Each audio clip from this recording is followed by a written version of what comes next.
On Christmas Eve, at 62 years old, my husband left me for a 29-year-old woman. Sitting alone on a frozen bench in the city park, shivering in the snow, I saw a young man without a jacket, pale from the cold, his jaw trembling. I took off my own coat and gave it to him. 3 hours later, a convoy of black SUVs pulled up in front of me. The young man stepped out of one of the vehicles and simply said, "What a relief to find you here, ma'am." But before I continue, make sure you are subscribed to the Elderly Stories channel and write in the comments, where are you watching this video from? We love knowing how far our stories are traveling. My name is Sarah. I am 62 years old, and I thought I knew every form of pain a woman could feel. I lost my mother young, raised 3 children practically alone while working double shifts as a secretary, and survived 2 serious surgeries in the last 5 years. But nothing, absolutely nothing, prepared me to hear the words Robert said to me on the night of December 24th, 2024. It was 7 in the evening when he walked through the door of our house.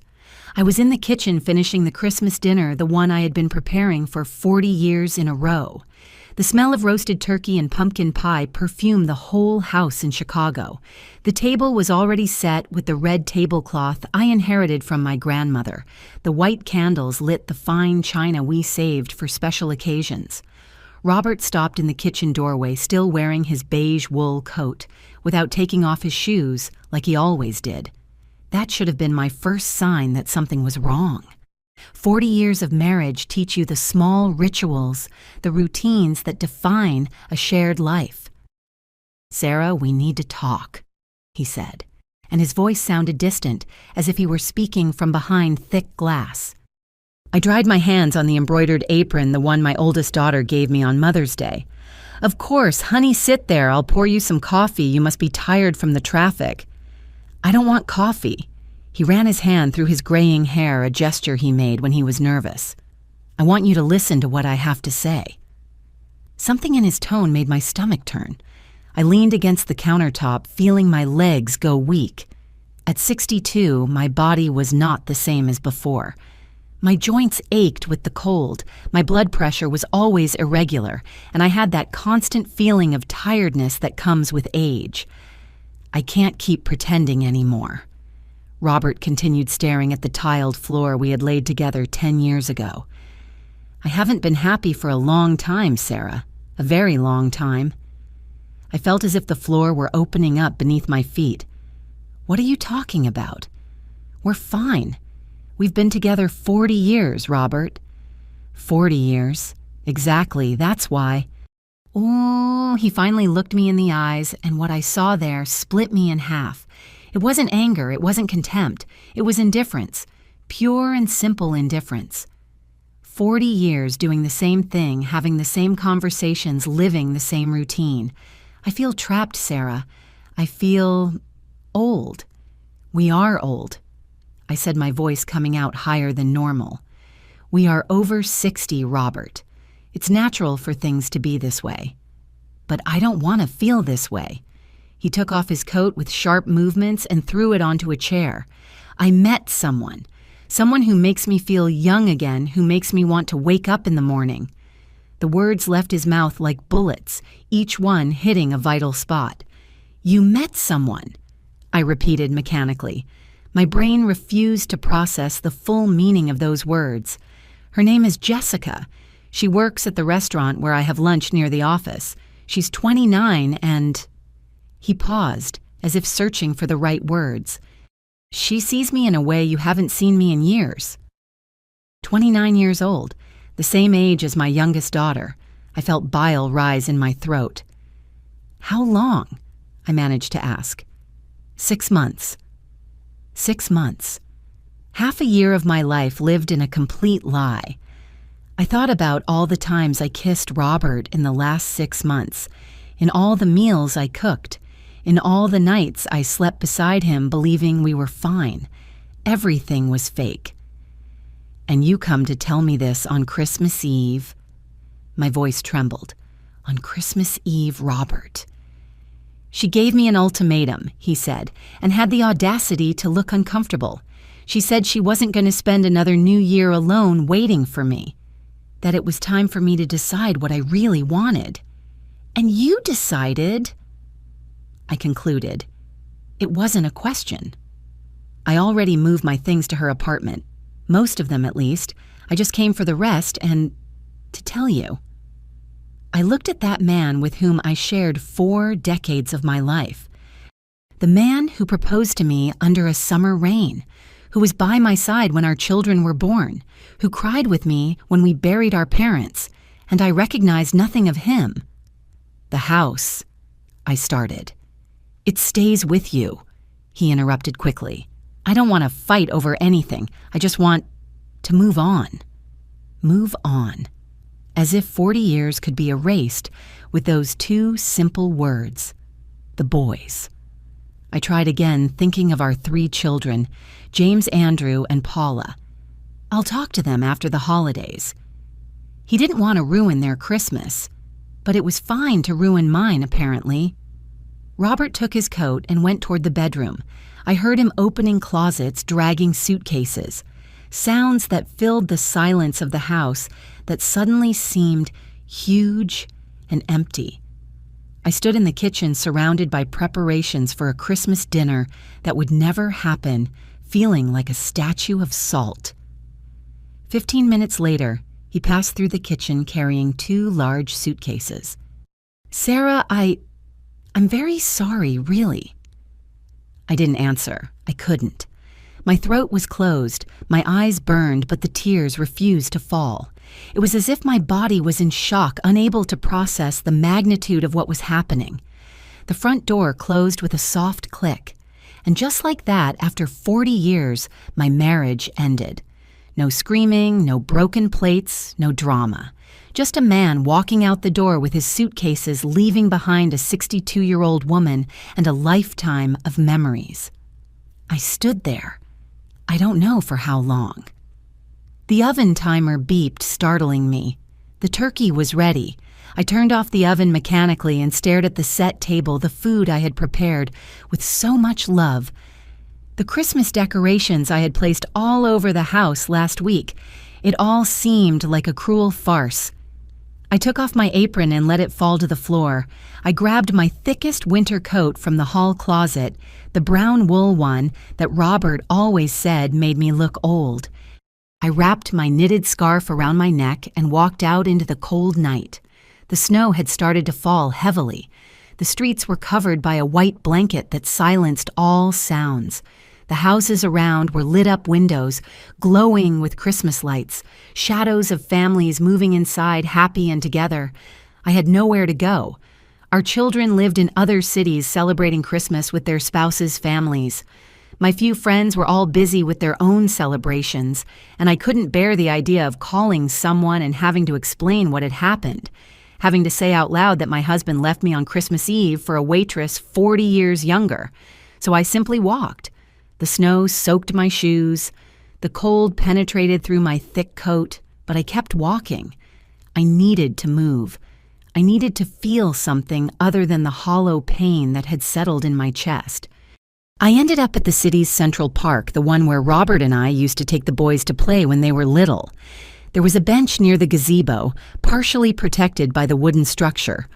I brushed the snow off the seat with my gloved hand and sat down. The cold metal pierced through my wool pants. I shivered violently. It was so cold, so unbearably cold, but I couldn't move. I couldn't go back to that empty house full of memories of a life that no longer existed. I looked at the dark sky, at the snowflakes falling incessantly. Somewhere, church bells rang, marking 8 o'clock. Midnight Mass was starting soon. Families were gathering around tables. Children were opening presents.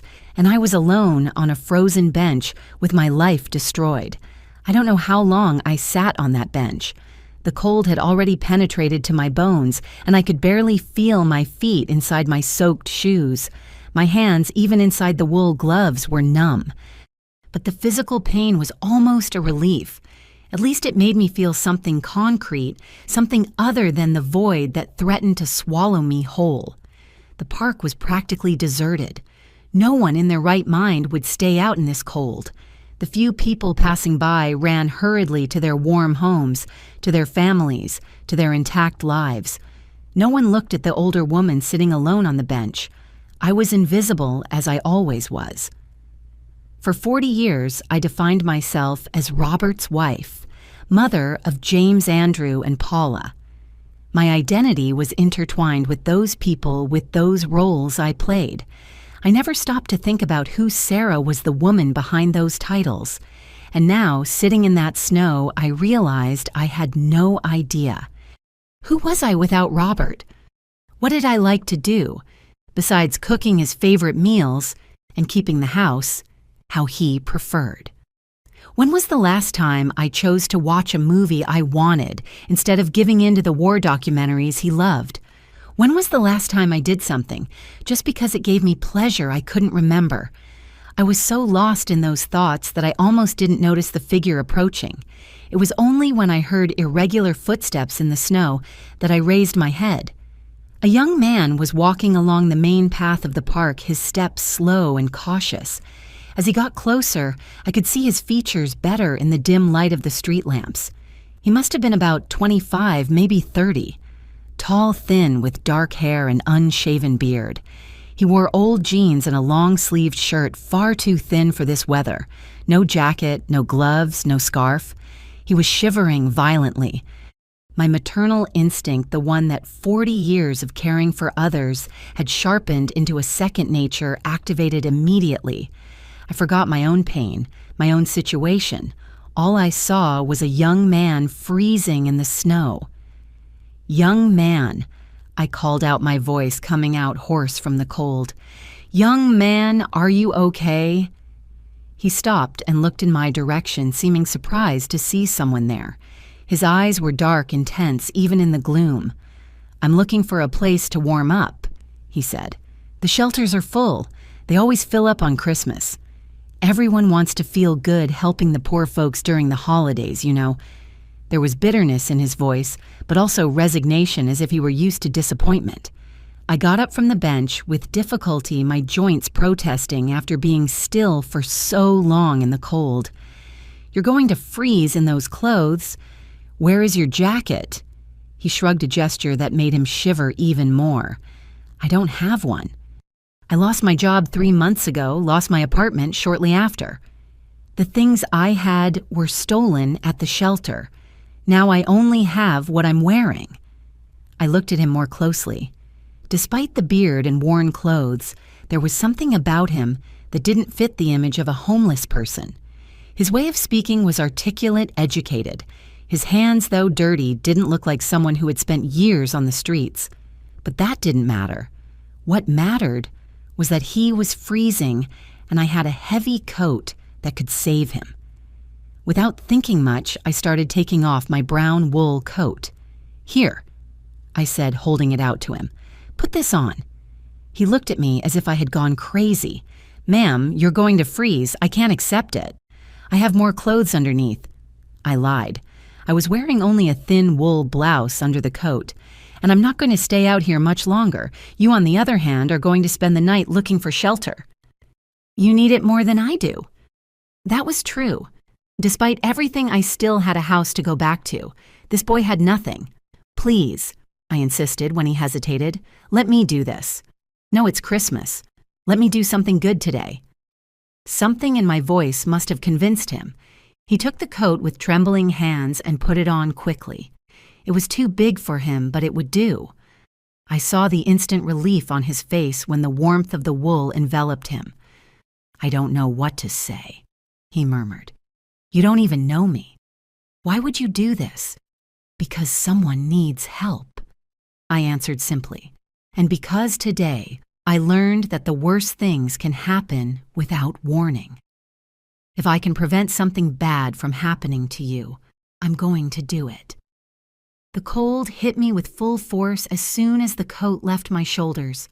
The wind cut through my thin blouse like knives of ice. I started shivering immediately, but I didn't regret it. This young man needed it more than I did.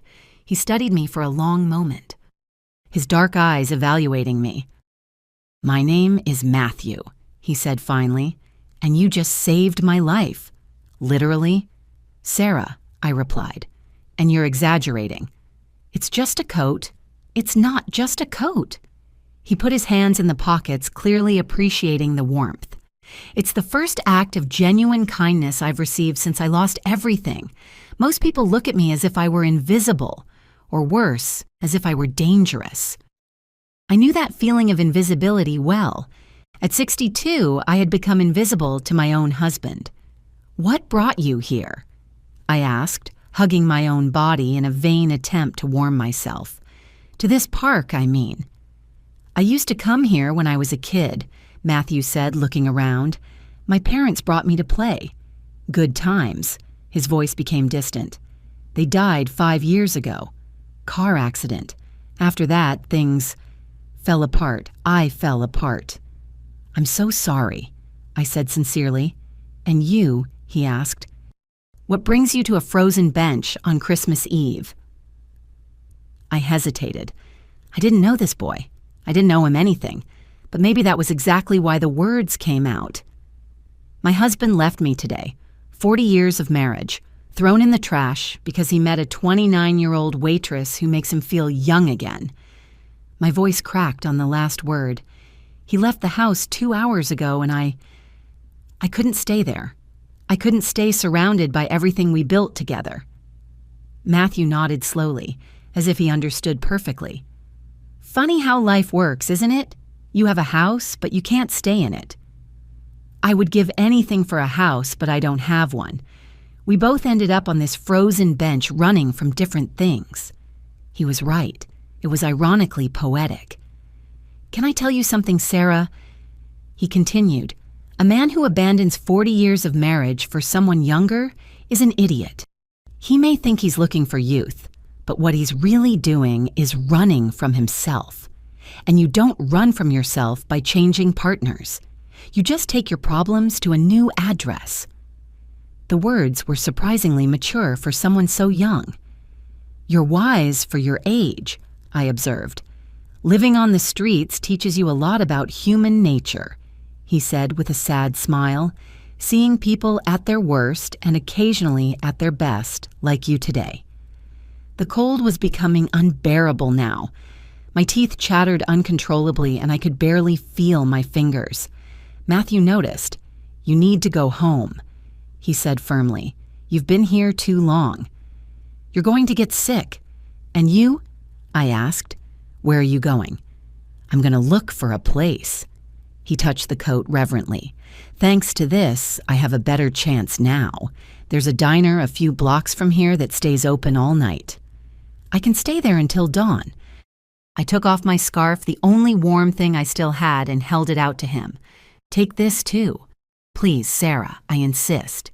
He took the scarf, his eyes shining with unshed emotion. "I don't know how to thank you."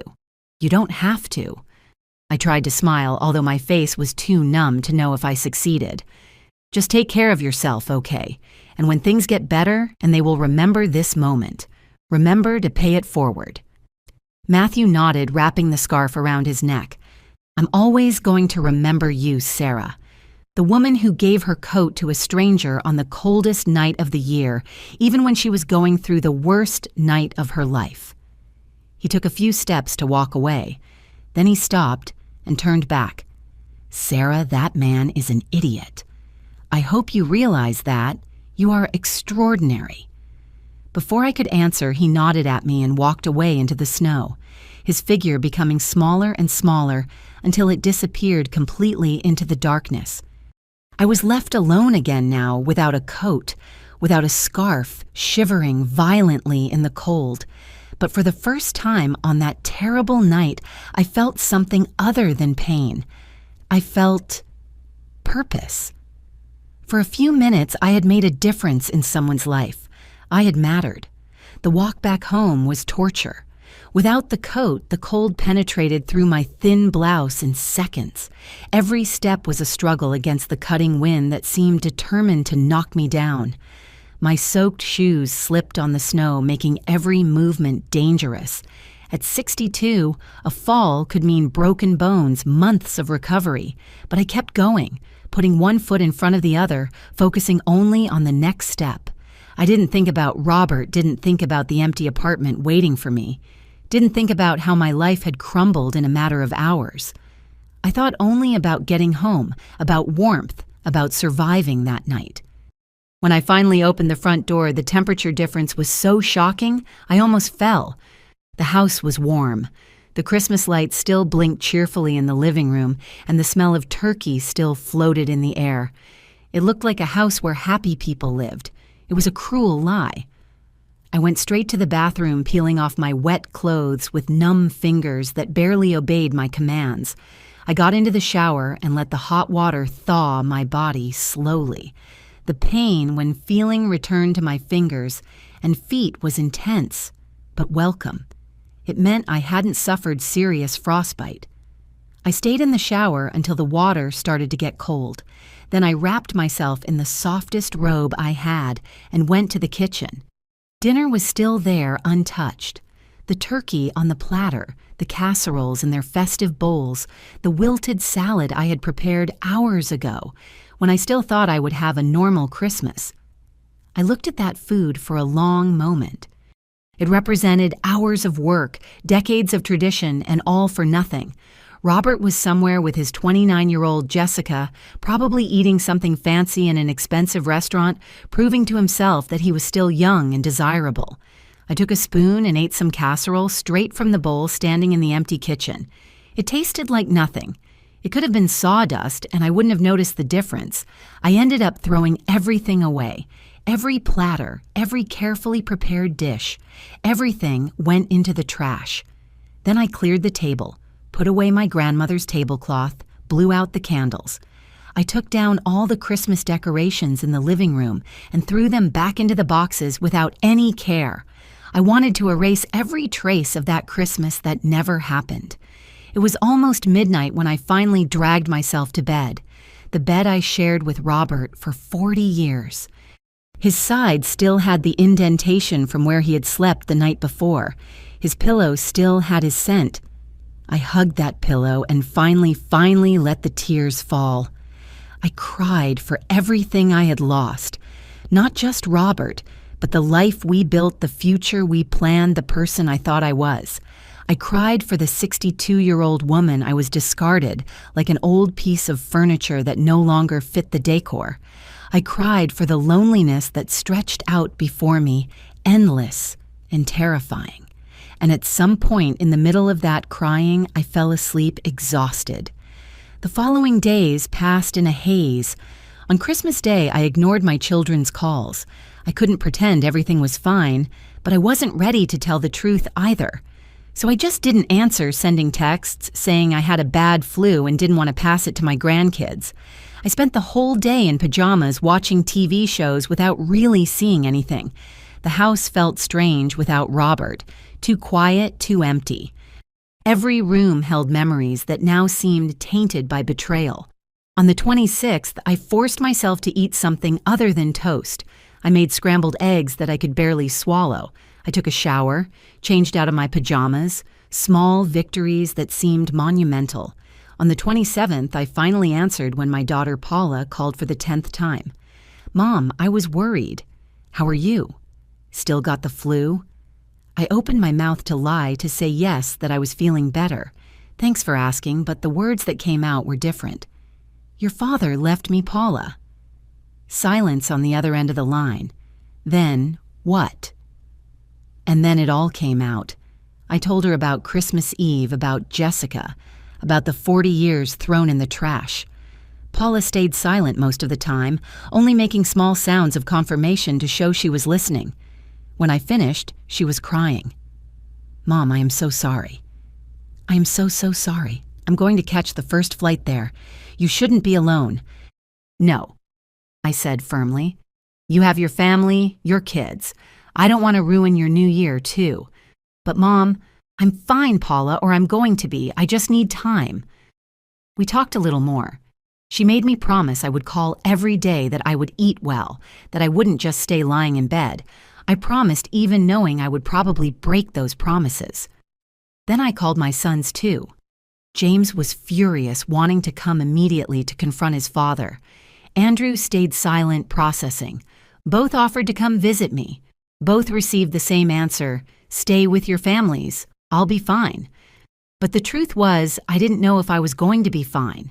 I had no idea how to move on from there. It was December 28th, 3 days after that terrible night that my life changed again. I was in the living room trying to find energy to shower when I heard a strange sound outside. It sounded like car engines, many car engines all arriving at the same time.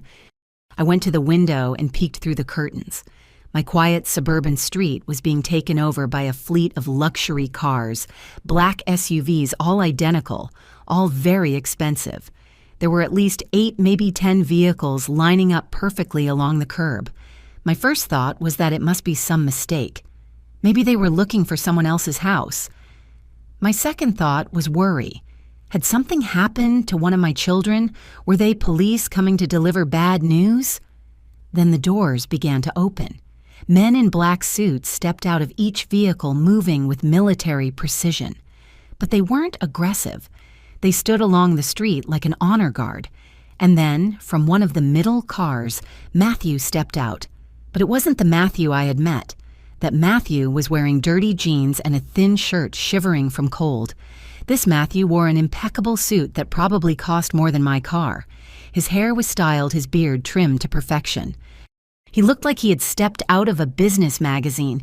He walked straight to my door and rang the doorbell. I stood paralyzed. My brain refused to process what I was seeing. Was it really Matthew, the homeless young man to whom I had given my coat 3 nights ago?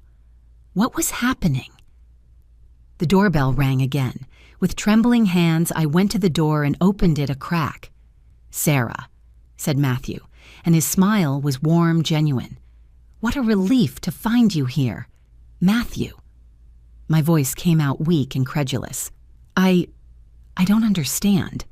What is all this?" I pointed to the cars, to the men in suits. "Can I come in?" he asked gently. "I have a lot to explain." I opened the door wider, suddenly painfully aware that I was still in pajamas, without makeup, with uncombed hair. But Matthew didn't seem to notice or care. He entered, looking around my living room with genuine interest. "So," I started closing the door behind him, "are you going to explain to me what's going on? Why are there 10 SUVs on my street? Who are those people?" Matthew took a deep breath. "My full name is Matthew Randall. I am the CEO of Randall Developments." The name was familiar. Randall Developments was one of the largest construction and real estate companies in the country. They appeared in the news, frequently involved in huge urban projects in New York and Chicago. I must have stood staring at him with my mouth open because Matthew smiled gently and said, "Maybe you should sit down." I let myself fall onto the sofa, still trying to process. Matthew Randall, CEO of a multi-billion-dollar company. That same man was shivering from cold in the park 3 nights ago, wearing worn clothes, having nowhere to sleep. "I don't understand," I managed to say finally. "You said you were homeless, that you had lost everything." "I lied," he said simply, sitting in the armchair opposite me. "Well, not exactly. The part about my parents dying was true, and things really fell apart after that, just not in the way I suggested." He leaned forward, hands clasped. "When my parents died, I inherited their company. I was 23 and experienced, but I tried to make it work. For 2 years, I dedicated myself completely. I built Randall Developments into something 3 times bigger than my father ever imagined. But in the process, I surrounded myself with the wrong people. People who saw only my money, my position. I had friends who disappeared when I could no longer fund their expensive lifestyles. I had relationships with women who were more interested in my bank account than in me." His voice became lower, sadder. 6 months ago, I discovered my fiancé was having an affair with my best friend, or the man I thought was my best friend. They planned to get married after getting me to sign some documents that would transfer a large part of my assets to her. I felt my heart tighten. Betrayal was a pain I knew too well. I canceled everything, obviously, broke the engagement, cut ties with him.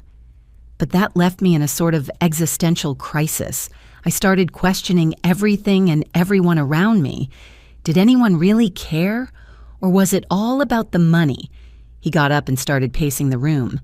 So I decided to run a test. I decided to disguise myself as someone who had nothing and see how people would treat me. I spent the last 3 months doing this, periodically dressing in old clothes, walking through different parts of the city, observing how people react to someone they think has nothing to offer. "And what did you discover?" I asked, already imagining the answer. "That most people don't see you if you can't do anything for them. I passed hundreds of people, and the vast majority ignored me completely. Some were actively cruel. Some threw coins as if I were a beggar without even looking at my face." He stopped and looked directly at me. But you were different, Sarah. You were clearly going through the worst moment of your life. Anyone would have understood if you had simply walked on, focused on your own pain. But you saw someone in need and immediately acted to help." "It was just a coat and a scarf," I murmured. "It wasn't just nothing," Matthew said firmly. "You literally took the clothes off your back to give them to a stranger, without asking questions, without judging, without expecting anything in return. You were freezing, but you worried more about my well-being than your own." He reached into the inside pocket of his jacket and pulled out my brown coat, clean-pressed and looking new. "I had it restored," he said, holding it out to me. "But Sarah, I didn't come here just to return your coat. I came to make you a proposal." I took the coat, feeling the familiar fabric between my fingers. I was confused, emotional, and completely lost about where this conversation was going. "What kind of proposal?" Matthew sat back down, his posture becoming more formal, more professional. "Randall Developments has a philanthropic arm, the Randall Institute. We donate about $4 million a year to various causes, building affordable housing, educational programs, community centers. Currently, the Institute is managed by people with degrees in business and finance. They are competent but disconnected. They look at spreadsheets and reports but have never really seen the reality of the people we are trying to help." He looked at me with intensity. "I need someone who understands what it's really like to need help. Someone who has genuine compassion. Someone who sees people, not numbers. And in the last 3 months of doing this experiment, you are the first person who demonstrated the kind of character I'm looking for." My heart was racing. "What exactly are you proposing?" "I want you to work as Director of Community Relations for the Randall Institute. It would be your responsibility to ensure our programs truly meet the needs of the communities. You would visit projects, talk to beneficiaries, help us understand where we can make a real difference." He quoted a salary that made me blink in disbelief. It was more than Robert and I earned together in our best years. "Matthew, I don't have experience in that area. I was a secretary all my life. How can I manage multi-million-dollar programs? You would learn and you wouldn't be alone. We have a whole team of professionals who handle the technical aspects. What we need is someone with heart, with real empathy. That isn't taught in any university." I looked at my hands, the wrinkles marking every year of my 62 years. "Why me, Matthew?" "You must have found other good people during your tests." "I found people who threw coins, people who said good luck and walked on. One woman bought me a sandwich.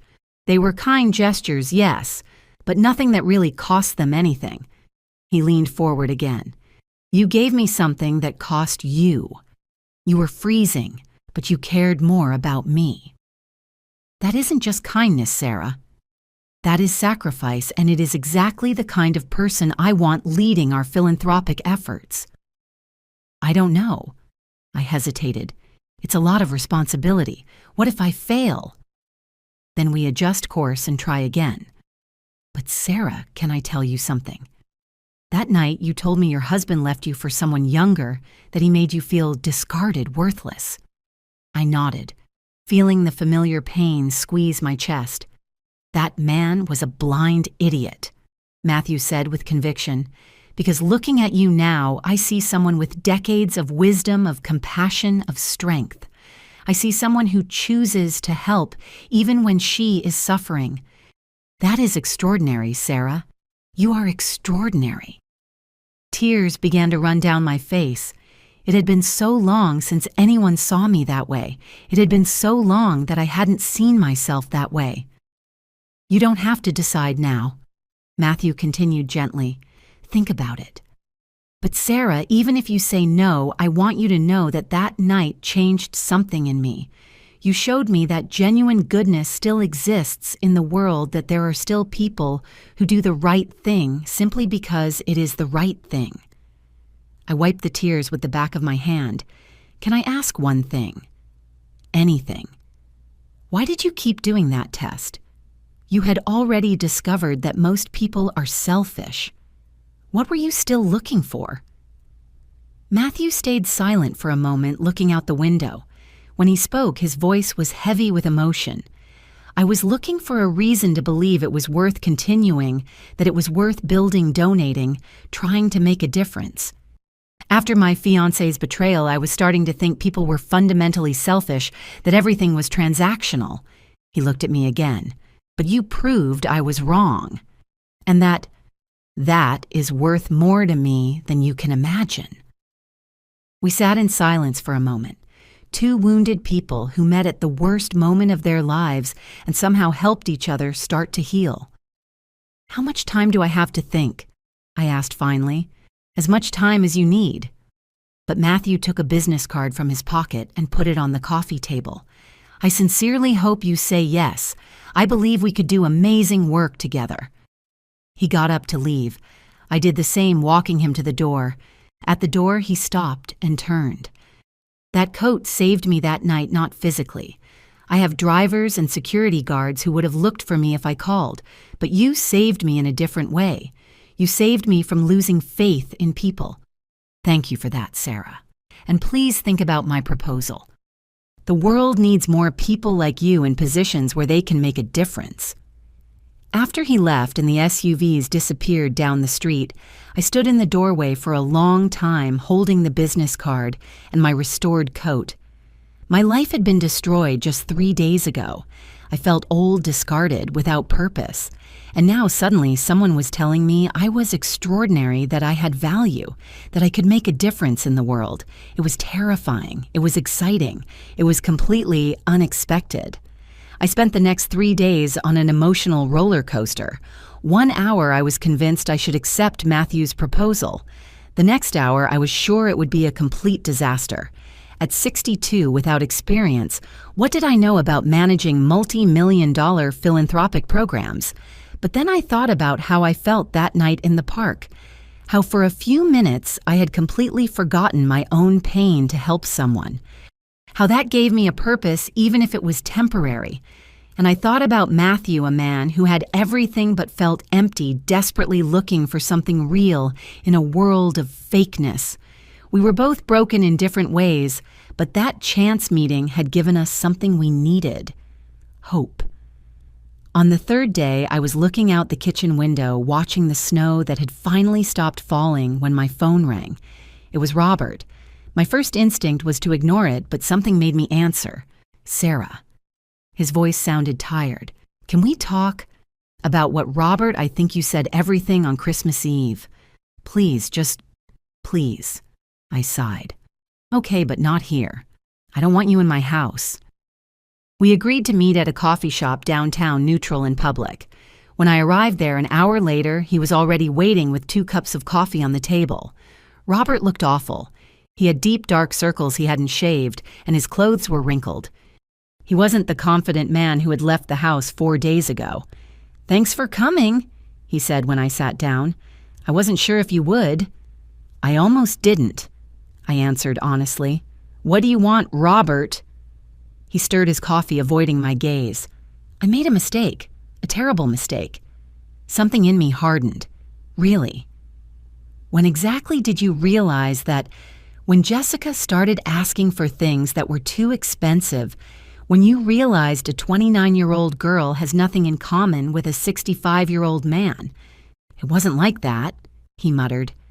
Then how was it? I finally looked at him and saw shame in his eyes. She broke up with me 2 days after Christmas. She said I was old and boring for her, that she thought I would be more fun, but I just complained about my back and wanted to go to bed early. I should have felt satisfaction, but all I felt was a deep sadness. And now you want to come back? I concluded. Now that your fantasy of youth blew up in your face, you want to come back to the reliable and predictable wife.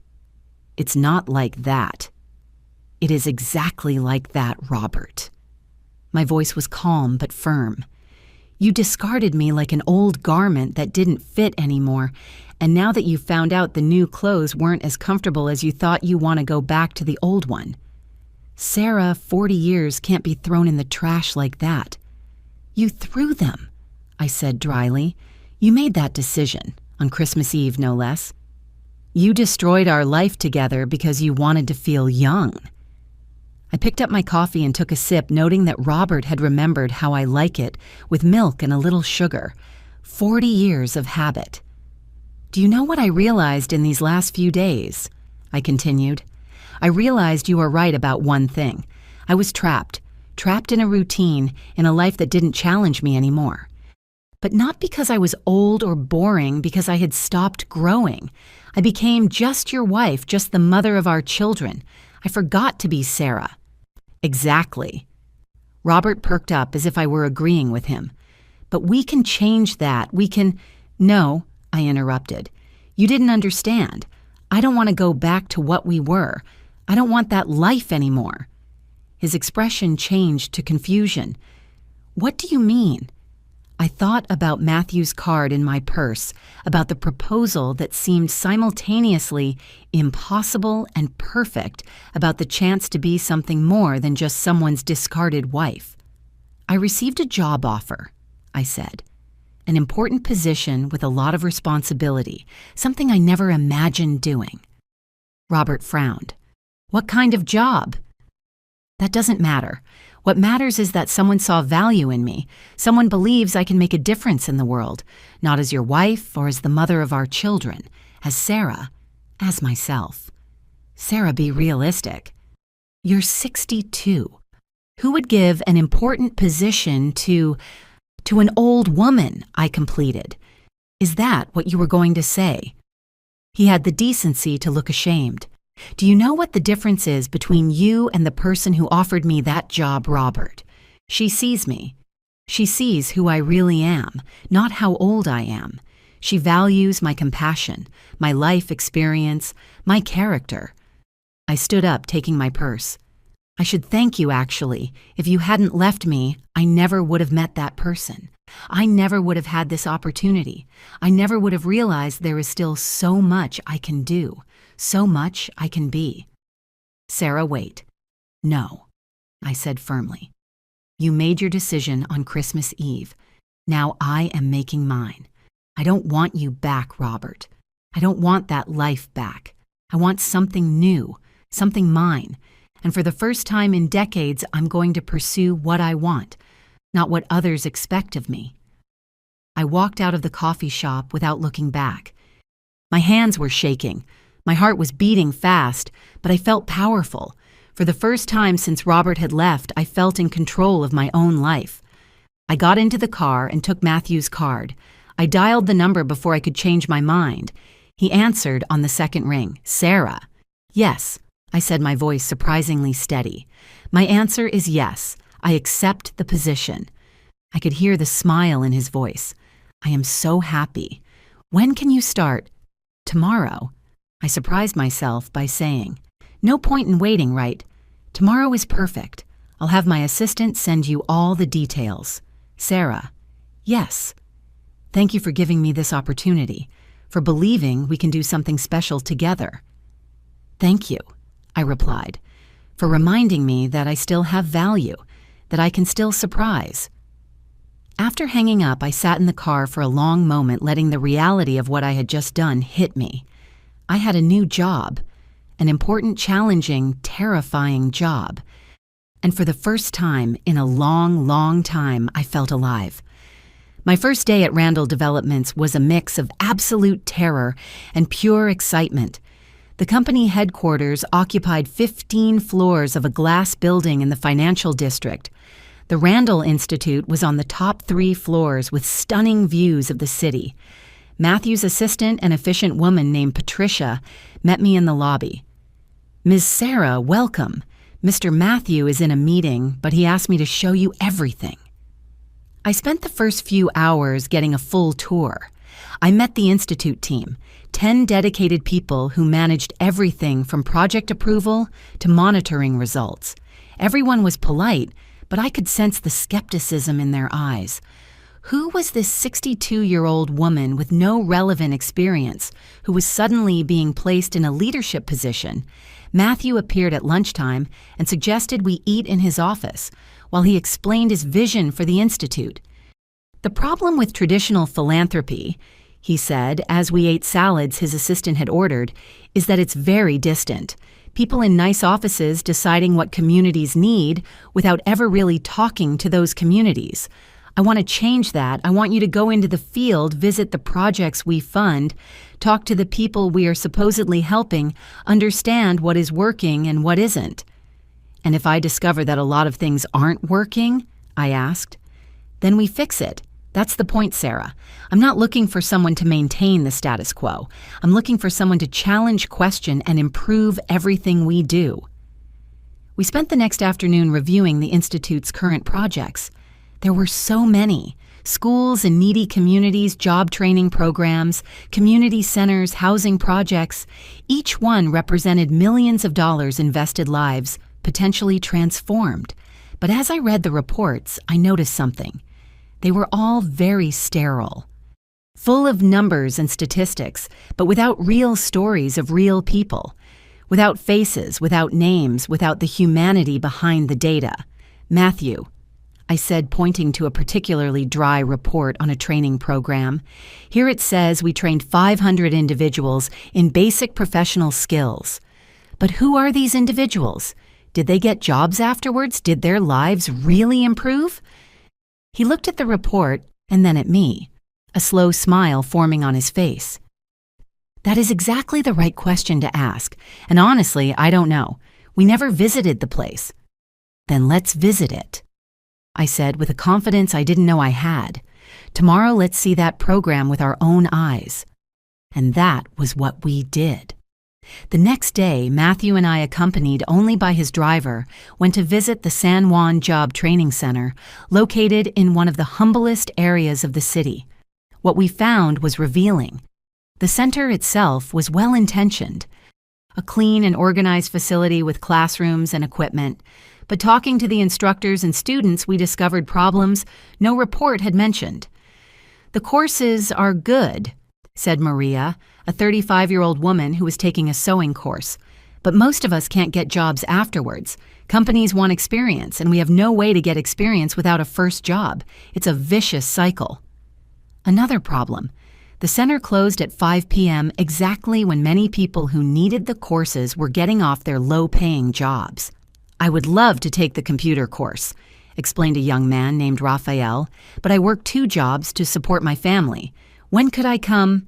Matthew and I spent 3 hours there just talking to people, listening to their stories, understanding their realities.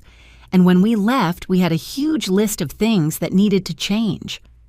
On the way back, Matthew was thoughtful. "We invested $2 million in that center, and it is helping some people, yes. But it could be helping so much more if we had really understood the community's needs. So let's change that," I said. "Let's expand the operating hours. Let's create partnerships with companies to ensure graduates have real job opportunities. Let's make it meaningful." He looked at me with admiration. "You've been here 3 days and you're already revolutionizing how we do things." "I'm just asking questions," I replied, and listening to the answers. The following weeks were a whirlwind. We visited project after project, each revealing gaps between intention and real impact. And in every place, we made changes. In the housing program, we discovered houses were built without considering families' real needs. Many had only one bedroom, inadequate for larger families. We changed the design. In the community health program, we realized clinics operated at hours that didn't serve workers. We extended hours and added weekend service. In a school meal program, we discovered many children arrived hungry because they didn't have breakfast at home. We added a morning meal. Each change seemed small in isolation, but together they were transforming how the Randall Institute operated. And I was thriving in a way I never imagined possible. For the first time in decades, I woke up excited to go to work. My days were full of purpose, of challenges, of the feeling of making a real difference in the world. Robert tried to call me several times in the first few weeks. I ignored most of the calls. When I finally answered, I told him clearly there was nothing to discuss. He had made his decision. I had made mine. Our story was finished. He tried to argue, say he still loved me, that we could start over, but his words sounded empty. How can you love someone you discarded so easily? How can you trust someone who destroyed 40 years in one night? Robert, I said finally, you set me free. Don't you realize if you hadn't left me, I never would have discovered what I'm capable of. I never would have found this purpose.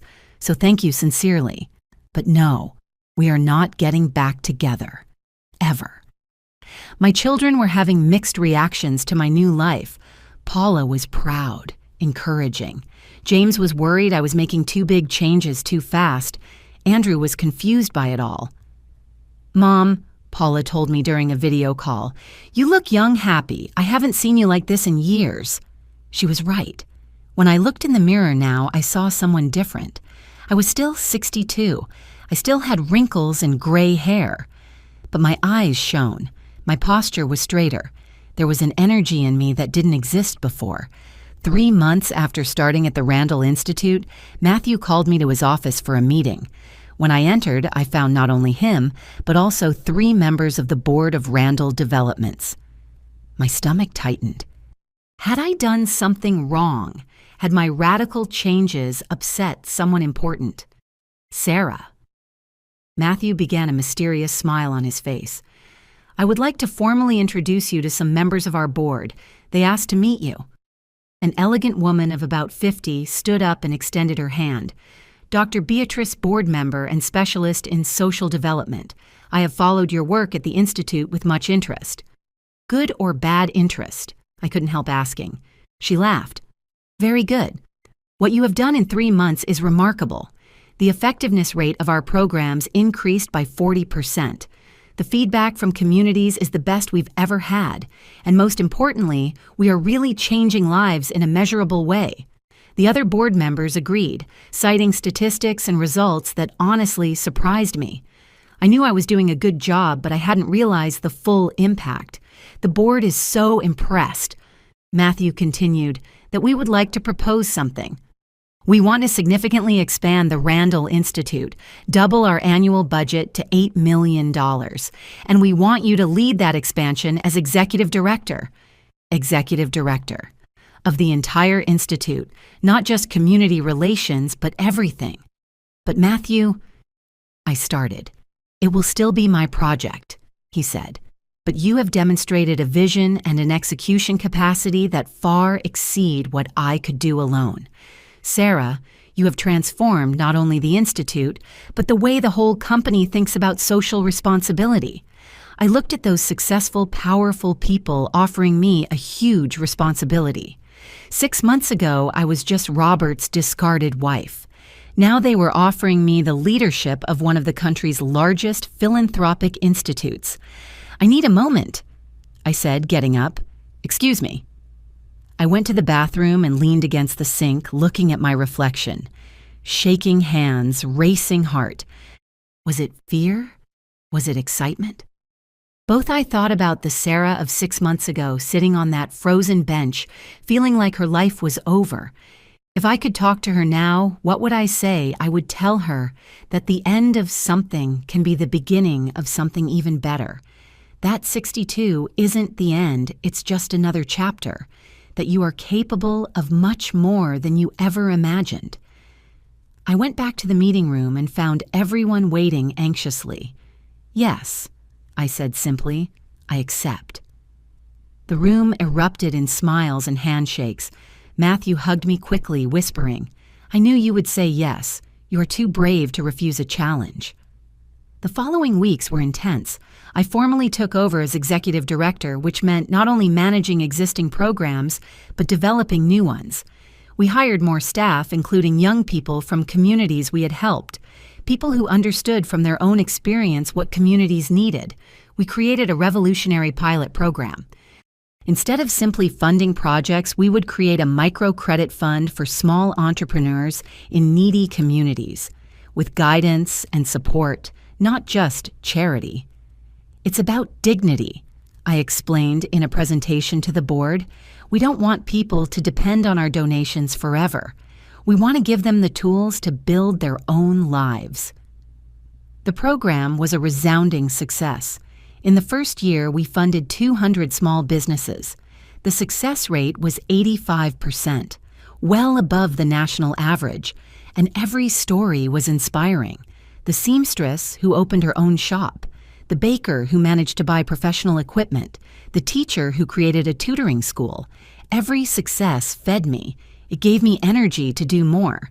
It was during the launch of our 5th community center unit that something unexpected happened.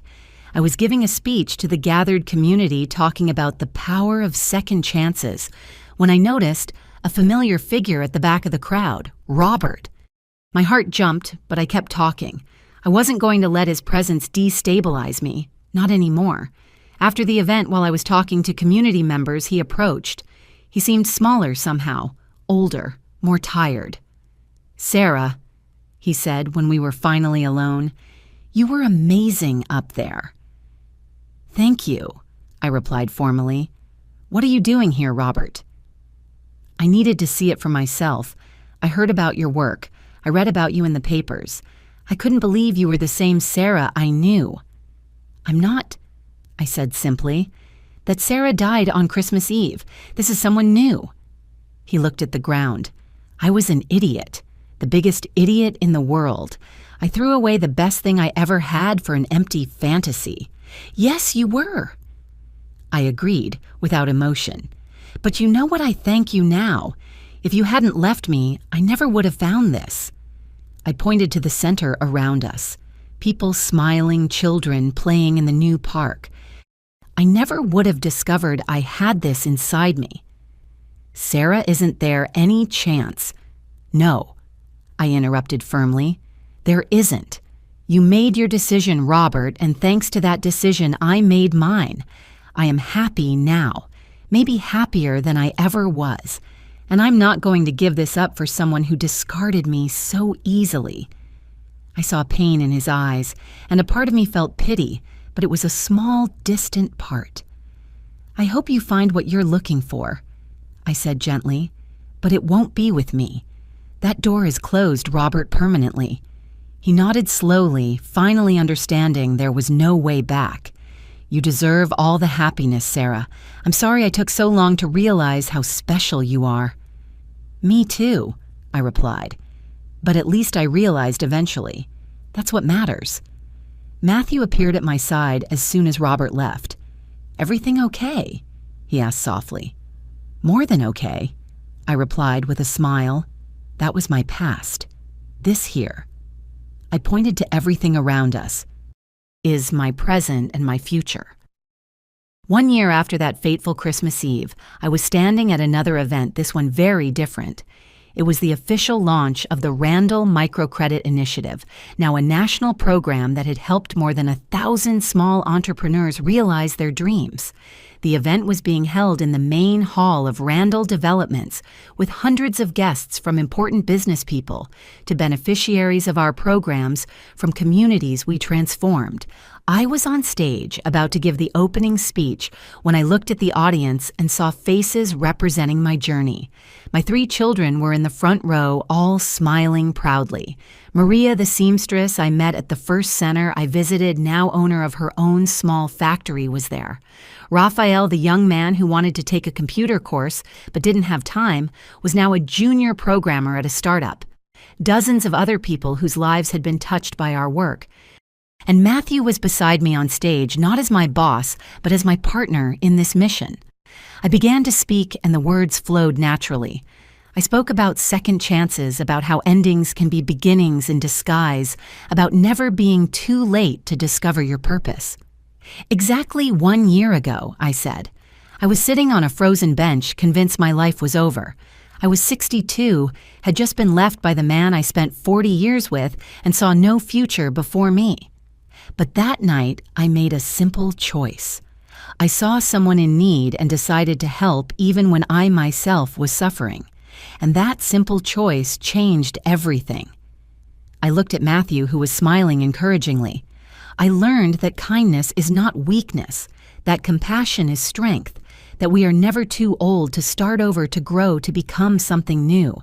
And I learned that sometimes the worst things that happen to us are just the universe pushing us in the direction we should have been going all along. The audience applauded, but I continued.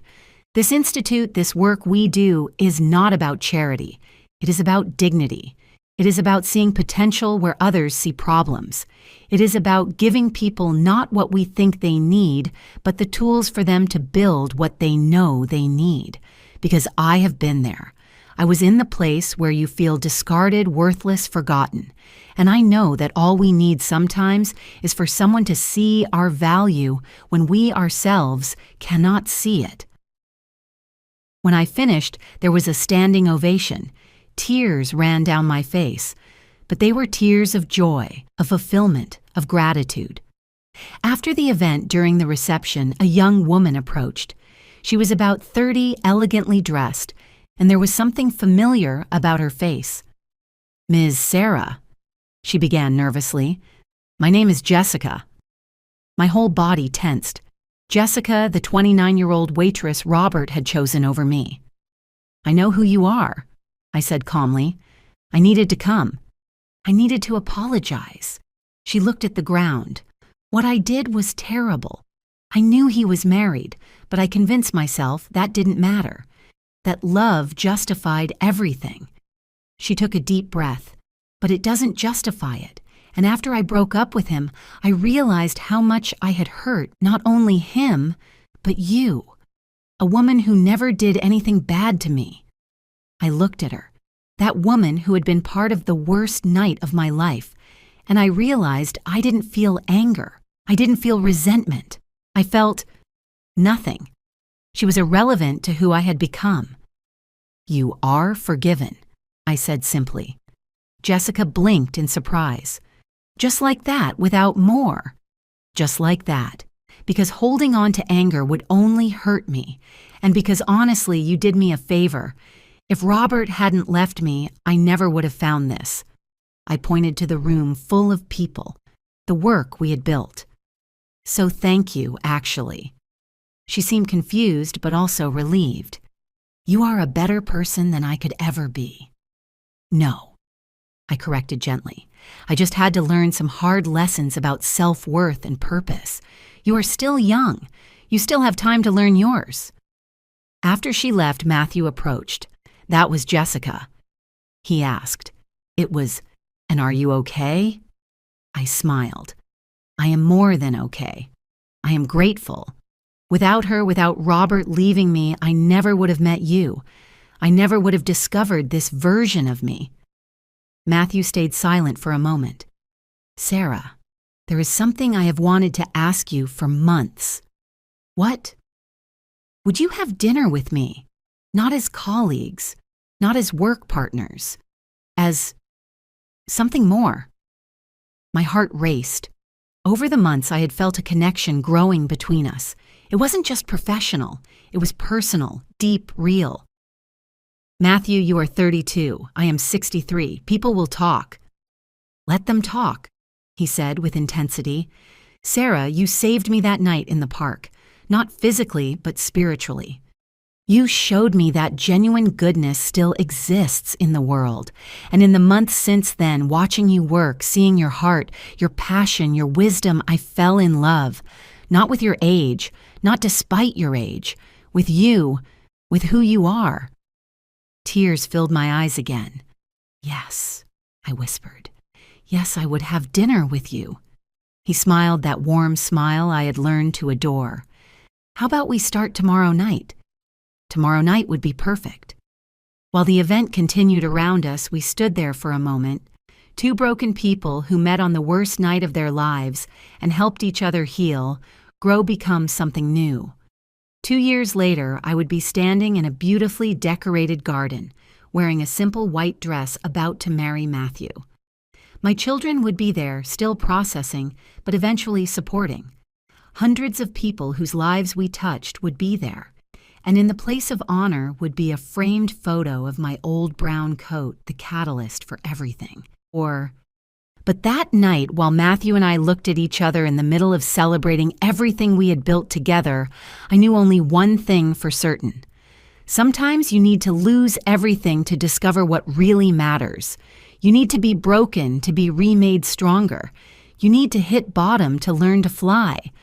I was 62 when my life ended, and 62 when it really began. The Christmas Eve that destroyed my marriage was the same night that gave me my purpose. The coat I gave to a stranger returned to me a future I never dared to dream, and I learned that never ever is it too late to